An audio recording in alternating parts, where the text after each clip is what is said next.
এরপর প্রশ্ন হলো, মিটফোর্ডে এক ব্যবসায়ীকে হত্যা করার পর লাশের উপর উল্লাস করা হয়েছে। এ ধরনের নৃশংস হত্যাকাণ্ড রোধে করণীয় কি?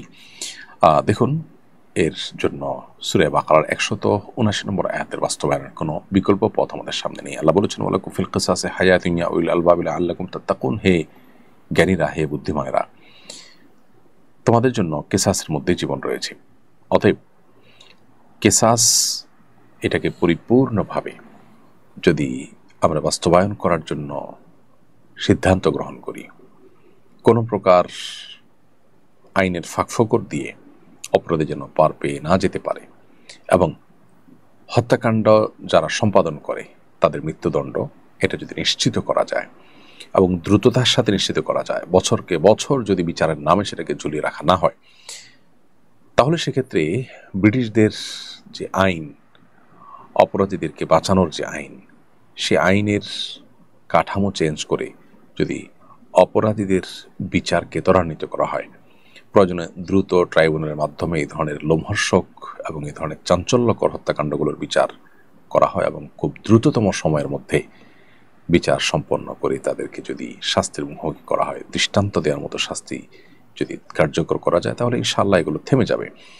আমরা এরকম বহু ঘটনার কথা জানি, কিন্তু এই ঘটনাগুলোর পর আমাদের দুঃখ, আমাদের কষ্ট, আমাদের অপরাধের প্রতি ঘৃণা, সেগুলো যখন আমরা ভুলে যাই, তখন হয়তো বিচার শেষ হয়, কেউ ছাড়া পায়, যাদের টাকা আছে তারা বিভিন্ন রকমের উকিল, মুখতার, ব্যারিস্টার দিয়ে তারা পার পেয়ে যান, অনেকে হয়তো সেখানে সাফারার হন, অনেকে নির্দোষা বরং ফেঁসে যান। তো আমাদের দেশে এই বিচারহীনতার কালচার এবং বিচার বিলম্ব হওয়ার কালচার, এগুলোর কারণে কিন্তু এই ধরনের অপরাধ কোনোভাবে কমছে না, থামছে না। বিধায় বিচারের দৃষ্টান্ত স্থাপন করা ছাড়া এ ধরনের পরিস্থিতিকে উত্তরণের কোনো পথ আমরা দেখছি না। আল্লাহ আমাদেরকে হেফাজত করুন। খুবই ভয়াবহ একটি চিত্র যেটি পত্রপত্রিকায় উঠে এসেছে, আমরা অনেকে যেটা দেখেছি।